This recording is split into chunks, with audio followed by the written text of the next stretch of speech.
Bonjour à tous et bienvenue dans cette vidéo. L'activité du week-end dans l'aviation, c'est l'accident spectaculaire qui a eu lieu aux États-Unis, en Floride, du côté de Naples, avec un Challenger 604, un bimoteur d'affaires, plutôt large cabine, qui s'est retrouvé, qui a annoncé une double panne moteur, qui a réussi à se poser sur une autoroute, la I-75, qui malheureusement a tapé un camion, après avoir légèrement touché un SUV avec 3 personnes à bord et qui a fini décalé de sa trajectoire par le camion, a percuté à pleine vitesse un mur en béton. Résultat, les deux pilotes, 50 ans et 65 ans, sont décédés après avoir réussi à poser leur avion d'une vingtaine de tonnes sur cette autoroute. Mais l'hôtesse de 23 ans et les deux passagers ont réussi à sortir par l'arrière de l'aéronef. Le chauffeur du camion n'a été que légèrement blessé et la conductrice du SUV ainsi que ses deux passagers vont bien. Ce que je vous propose dans cette vidéo, c'est de revenir sur ce fait d'actualité aéronautique assez peu commun, de nous interroger sur le type d'aéronef, sur le terrain de destination, revoir en séquence ce qui s'est passé et essayer de voir à chaud déjà en quoi cet événement peut réaligner à la sécurité et peut permettre à tous les utilisateurs du ciel ou tous les fans d'aéronautique que nous sommes de prendre un petit temps de pause et de réfléchir à nos pratiques de sécurité. Allez, jingle.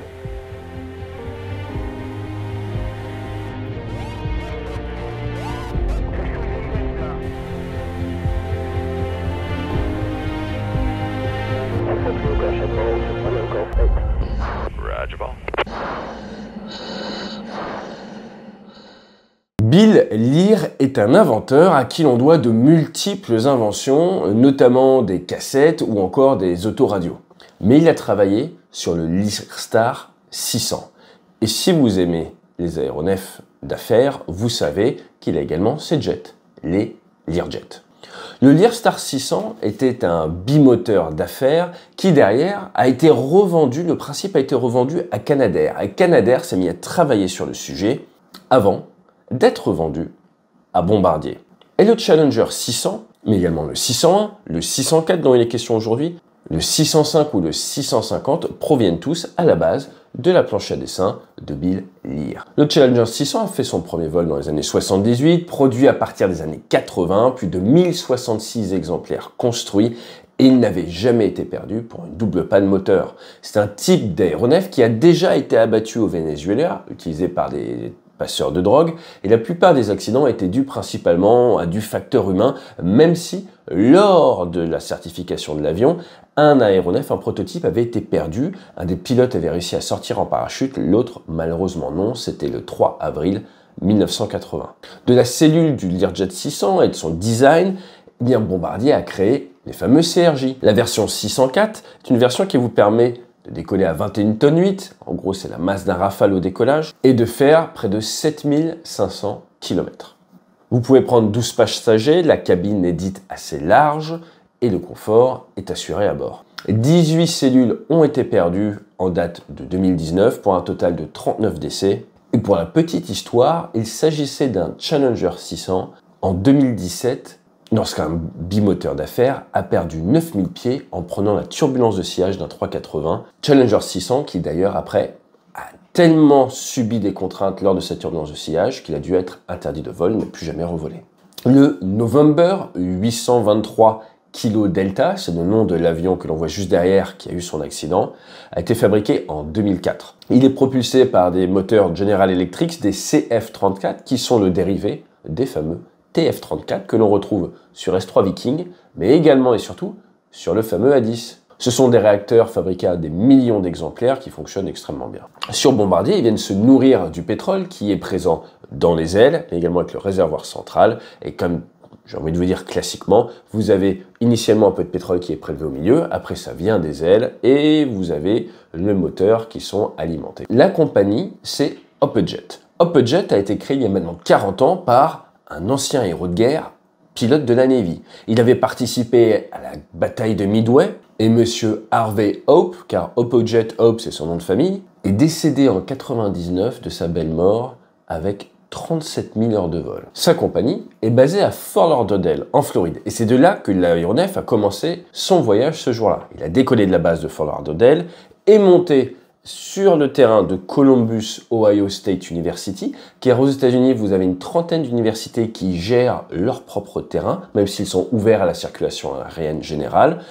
Il est resté 1 heure à Columbus, Ohio, à récupérer 2 clients, à redécoller vers Naples, en Floride. Et c'est lors de cette approche en Floride que les choses se sont compliquées.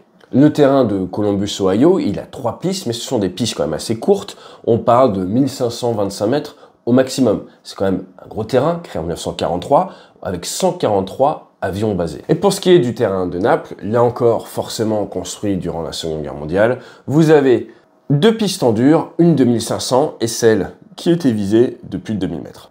Malheureusement, comme nous l'avons dit, l'avion, ça finit par se poser sur la I-75. Je ne sais pas si vous avez déjà été aux États-Unis, mais la manière dont les autoroutes sont gérées, c'est en fait assez bien cadré. Pourquoi? Parce que cela a été mis en place par Eisenhower. On parle des Interstate ou encore du Eisenhower Interstate System qui visait à standardiser la totale dans le pays. Ces interstates, elles sont payées par l'État fédéral. Vous en avez 78 465 km, 2 fois le tour de la Terre. Et elles sont très utilisées par les Américains car contrairement à nos autoroutes, leurs interstates souvent traversent les grandes villes. Donc elles sont utilisées par tous les commuteurs, toutes les personnes qui viennent en centre-ville travailler. Ce concept existe depuis 1956 et si vous voulez comprendre le concept des interstates, il faut savoir que il y a une logique derrière leur numérotation. Si le numéro est impair, c'est que vous allez du sud vers le nord. Par exemple, l'I-75, 5 impair, eh bien vous voyez, ça monte vertical. Si vous êtes sur un numéro pair, c'est que vous n'êtes pas nord. C'est que vous n'êtes pas sur cet axe-là, mais que vous êtes sur cet axe-là, ouest-est. Par exemple, la I-10, la I-10 pair, eh bien là, vous n'êtes pas en train de remonter vers le nord ou descendre vers le sud, vous êtes d'est en ouest. Et vous êtes sur la I-10, vous devez monter vers le nord, vous savez qu'il va falloir aller vers une autoroute en numéro impair. Et comme ça, comme vous voyez sur cette carte, tout est bien rangé.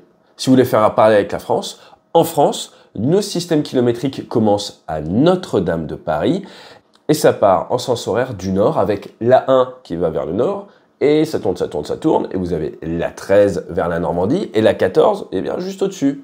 Et après, pour le reste, je vous avoue, je maîtrise pas trop la réflexion derrière. Ouais, c'est pas faux. La météo était bonne, avec de bonnes températures en Floride, on est en train de parler comme de 25 degrés, un vent plutôt du sud au moment de l'accident pour 9 nœuds, et quelques petits nuages à 5000 pieds. Bref, du grand beau. L'avion a fait son transit au niveau 400, ce qui lui permet de passer au-dessus de la plupart des avions de ligne et de faire du tout droit pour être le plus efficient possible. C'est l'avantage de ces avions. Une vitesse sol de 460 nœuds, ça avance bien, et il va progressivement descendre. À 10 000 pieds, il est à 286 nœuds de vitesse sol, 1600 pieds vario. À 4800 pieds, ils ont réduit, il est à 250 nœuds de vitesse sol. Il est 20h03 heure universelle. 2 minutes après, ils sont à 2800 pieds, 250 nœuds, et là, la vitesse vient décélérer, et la vitesse décélère assez rapidement. L'annonce est faite de la double panne moteur, le pilote se déclare en situation d'urgence, avec une voix extrêmement calme, dit qu'il ne va pas pouvoir rejoindre le terrain. Car malheureusement, lorsque vous êtes vectoré, là par le nord pour venir rejoindre l'axe de finale, eh bien, vous n'êtes pas à portée de planer du terrain. Et dans ces zones urbaines extrêmement denses, vos choix pour se poser sont assez limités. Et c'est pour ça que l'on voit depuis plusieurs années de nombreux avions essayer ou se poser directement sur des autoroutes. Ça a été le cas avec des Cirrus, avec des Cessna encore la semaine dernière. Bref, si vous avez une panne en milieu urbain aux US à basse altitude, vos capacités de planer sont assez réduites, surtout si vous avez déjà sorti un peu des volets, vous êtes à faible vitesse, vos options sont très peu nombreuses et vous allez donc souvent essayer de viser une autoroute. C'est un concept qu'on retrouve également dans le clan des Siciliens, que vous connaissez peut-être, mais là, ils avaient fermé l'autoroute. Plus tragiquement, l'avion s'est posé, nous avons parlé de la collision avec le camion blanc, la prise d'angle et malheureusement, les 2 pilotes sont décédés. Heureusement, la jeune hôtesse de 23 ans a réussi à amener tout le monde à l'arrière. Apparemment, les pilotes ont dit à tout le monde de bien se mettre à l'arrière et ils ont réussi à évacuer en passant, apparemment d'après les premiers retours, par la porte de chargement des bagages située tout à l'arrière. Ils ont réussi à évacuer, ils sont sains et saufs, et l'enquête ne fait que commencer. Alors pourquoi est-ce qu'un aéronef piloté par deux pilotes qui ont l'air très professionnels peut se retrouver en double panne moteur? Si on regarde l'histoire avec un grand H de l'aviation, vous pensez à un 737 qui en Louisiane était passé au travers d'un orage, avait pris beaucoup de grêle et avait une double panne moteur. Ils avaient réussi à se poser en toute sécurité, mais il n'y avait pas d'orage ce jour-là et les moteurs maintenant ont appris de ce retour d'expérience. Donc c'est peu probable. Vous pouvez penser à une panne sèche. Alors, la panne sèche, la problématique, c'est que s'ils ont été au sol avant, ils ont probablement fait tourner l'APU et donc vous auriez eu une dissymétrie peut-être de carburant et il est rare dans les pannes sèches d'avoir les deux moteurs qui s'éteignent en même temps. Généralement, ça va être un moteur qui s'éteint, quelques minutes après, l'autre moteur. Donc normalement, vous le voyez arriver et surtout, vous avez un petit écart entre l'extinction des deux moteurs. Les trajectoires et les annonces radio ne nous font pas penser qu'il y a eu un décalage entre les deux, donc c'est là encore peu probable, même si forcément les enquêteurs vont devoir regarder, mais quand on voit les flammes à l'arrivée, il y avait sûrement du pétrole. Vous avez le cas des oiseaux, avec l'Airbus A320 de Soli, qui est un cas connu, qui est tout à fait possible à basse altitude. Ils ne l'ont pas annoncé, il faudra voir également si des images existent, et les enquêteurs pourront voir s'il y a des traces de collision avec des volatiles. Vous pourriez avoir du givrage en ciel clair, mais vu les températures et l'altitude, c'est plus que très improbable. Je vous rappelle que la température descend de 6,5 degrés par 1000 mètres, donc là on était largement en température positive. Vous pourriez avoir un souci de qualité de pétrole, un colmatage des filtres carburants, une qualité de fuel qui n'est pas bonne, différents types de carburants. Là encore, il faudra laisser les enquêteurs regarder. Une mauvaise gestion de fuite, on a vu avec le Air Transat, l'Airbus A330 qui se retrouve en double panne moteur, vous avez une fuite de carburant, vous essayez de résoudre le problème, mais là encore une fois, extinction des réacteurs à des temporalités légèrement différentes. Et le dernier point, comme on l'a vu avec le Népal, c'était en début de l'année dernière, ça peut être une erreur dans le cockpit. Et le cockpit du Challenger ressemble beaucoup au cockpit du CRJ, forcément, ça vient un petit peu de la même planche à dessin. Et il est déjà arrivé sur CRJ 200 qu'au moment de sortir les volets, il y a une erreur de manipulation dans le poste de pilotage. C'est arrivé une fois que la manette des gaz, au moment où elle est retardée, comme on dit, où elle est reculée vers la position idle, se retrouve en shut-off et que les pilotes éteignent les réacteurs. Donc ça peut arriver, c'est arrivé une fois, ça peut arriver. Si ça vous arrive à haute altitude, ça va. Si ça vous arrive à 2000 ou 3000 pieds sol, c'est beaucoup plus compliqué de redémarrer les moteurs. Donc la dernière option, ça serait ce qu'on a vu au Népal, un souci, une erreur dans le cockpit de manipulation qui ne leur laisse pas le temps de redémarrer le moteur. Maintenant, loin de moi l'idée de vouloir incriminer les pilotes. Si, à l'heure actuelle, les 3 personnes en place arrière ont survécu, c'est grâce au professionnalisme et au sang-froid du pilote, on l'entend très bien dans la conversation, qui a réussi à amener son avion de plus de 15 tonnes sur une autoroute sans tuer personne au sol. Et à cause de malchance et de ce axe en béton, ils y ont malheureusement laissé la vie. Néanmoins, cette double panne moteur ne peut que nous rappeler celle qui est arrivée en France avec un PA30 Twin Comanche, même si c'était un avion à hélice, qui s'est retrouvé, vous vous en rappelez sûrement en fin d'année dernière, avec cette double panne moteur en même temps à se poser en ville. Là, nous ne sommes pas sur la même taille d'avion.